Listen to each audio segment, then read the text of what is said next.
2025 MP board का question number 23।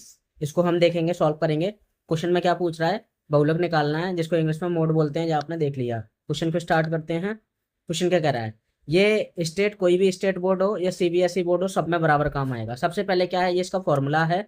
Mode को हिंदी में बहुलक बोलते हैं, उसका सिंबल जेड बराबर होता है। फॉर्मूला है, जो सूत्र है, एल प्लस ब्रैकेट में F1 minus F0 upon 2 F1 minus F0 minus F2 multiply H. आगे देखेंगे इसमें ध्यान से। सबसे पहले हम किसकी वैल्यू फाइंड करेंगे, सबसे पहले हम F1 की वैल्यू फाइंड करेंगे। F1 वैल्यू क्या होती है, F1 की वैल्यू होती है जो जो हमारा मोड में सबसे बड़ी वैल्यू होती है, वो होती है F1। तो ये किसकी वैल्यू हो गई, F1 की। Okay, clear. ये F1 की वैल्यू हो जाएगी। इसके बाद इसको पीछे आएंगे रिवर्स में। तो इससे पहले देखो, 1 से पहले क्या आएगा, 0। तो ये F0 हो जाएगा, और उसके बाद आएंगे तो क्या हो जाएगा, ये F2 हो जाएगा।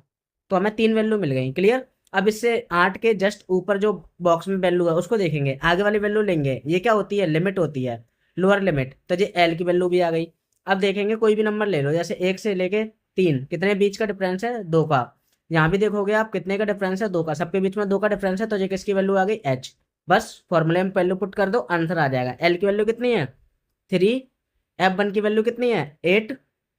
माइनस F0 की वैल्यू कितनी है, 7 अपॉन 2 इंटू F1 की वैल्यू अपने पास कितनी है, 8।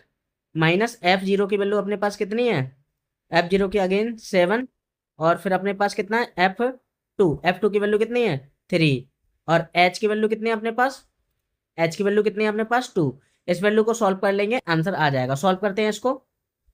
तो ये 3 एज इट इज प्लस 8 में से 7 गया तो 1 बचा। और नीचे देखेंगे, 8 दूनी 16,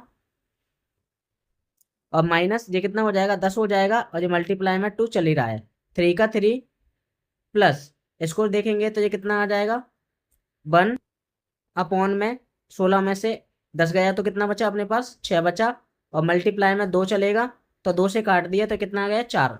अब ये कितना बचा, 3 प्लस 1 अपॉन 4। इसका एलसीएम लेके सॉल्व कर लेंगे आंसर। तो एलसीएम लिया, कितना आ गया, 4। 4 से भाग दिया, 4 तिया 12, 4 से 4 कटा 1, ये प्लस है। तो कितना आ गया, 13/4। 4 से इसमें भाग दे देंगे, डेसिमल में आ जाएगा, 4 तिया 12। ओके, कितना बचा, 1 बचा। तो ना जाने कि 0, 4 दूनी 8। और पॉइंट में अप्रोक्स में ये हो गया आपका आंसर। आई होप समझ में आ गया होगा। मिलते हैं नेक्स्ट पार्ट में।